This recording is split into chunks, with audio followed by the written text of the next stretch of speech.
आज बहनी आप लोग के बीच में सोहर गीत लेके आई हूँ। बहुत ही अच्छा, बहुत ही सुंदर, बहुत ही मज़ेदार गीत है। आप लोग पूरा सुनना, जब ही आप लोग का आनंद मिलेगा। बहनी ये सोहर गीत है। सोहर हर महीने में गाया जाता है। कोई ऐसा महीना नहीं कि जिस महीने में सोहर नहीं गाया जाता। सोहर तो हर महीने में गाया जाता है। सोहर सबको अच्छा लगता है, सब पसंद करते हैं और लाइक भी करते हैं, सब्सक्राइब करते हैं, कमेंट जरूर करते हैं सोहर पे। भैया बाबू बहनी जो कोई हमारे वीडियो देखत हो, आप लोग अगर अच्छा लगी तो लाइक की हो, चैनल पे हमारे नए हो तो सब्सक्राइब की हो, और कमेंट तो कोई जरूर बताओ भैया बाबू कि गाना कैसा रहा। फिर हम उसी हिसाब से और गाना बनाएंगे आप लोग के लिए। देर न करते हुए गाना को आगे बढ़ाते हैं। आज हमारे बड़की दीदी के भौजी के लड़का पैदा हुए हैं। बड़की दीदी हमार अपने भौजी के माध्यम से गाना गावे जात हैं। आप लोग सुना जाए। सासु सुअवत अटरिया सपनाए का दिया क्यों सपनाए कहो।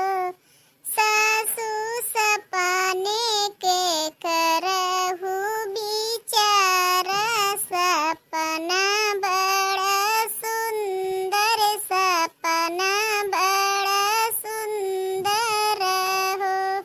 मोरे सासु सुअवत अटरिया सपनाए का दिया क्यों सपनाए कहो। मोरे सासु सपने के करहु बिचारा सपना बड़ा सुंदर, सपना बड़ा सुंदर हो। मोरे सासु सपने में दिया क्यों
पहिरी चुनरिया नाचबै तोहारे अंगनमा भतीजने उछावर भतीजने उछावर हो।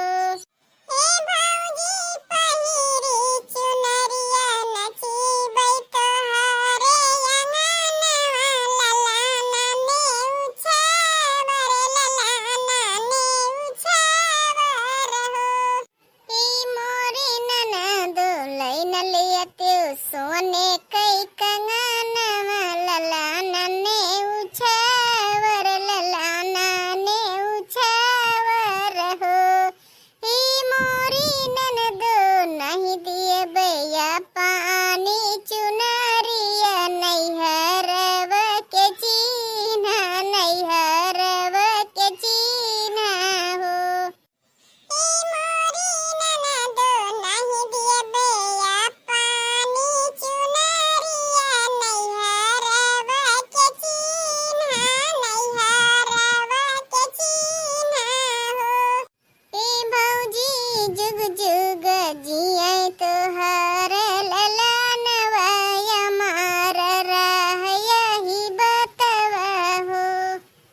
ए भौजी नहीं चाही तोहर चुनरिया अमर रहै नैहरवा हो। ए भौजी जुग जुग जियै तोहर ललनवा अमर रहै तोहर यही बतवा हो।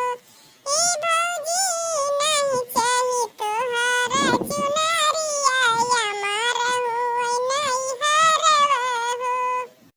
भैया बहनी, अगर इस सोहर गीत आप लोग का थोड़ा सा भी अच्छा लगा हो तो कमेंट करके जरूर बताओ। आप लोग